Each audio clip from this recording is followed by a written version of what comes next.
माँ के दामन में गिरकर कांटे भी फूल बन जाते हैं। माँ के बगैर घर कब्रिस्तान है। माँ की मोहब्बत वो वाहिद दरख्त है जिस पर कभी ख़ज़ां नहीं आती। माँ की मोहब्बत वो वाहिद फूल है जो कभी मुरझाता नहीं। साइंस जितनी भी तरक्की कर ले, माँ की मोहब्बत को नाप नहीं सकती।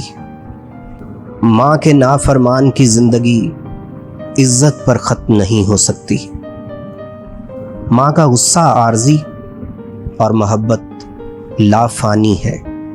माँ मर जाए या औलाद मर जाए, माँ की दुआ कभी नहीं मरती। माँ को नाराज़ करने का मतलब है जन्नत की चाबी खो देना।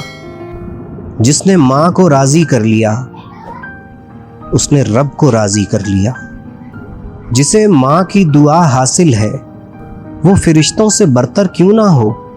एक मुद्दत से मेरी माँ नहीं सोई ताबिश, मैंने एक बार कहा था मुझे डर लगता है।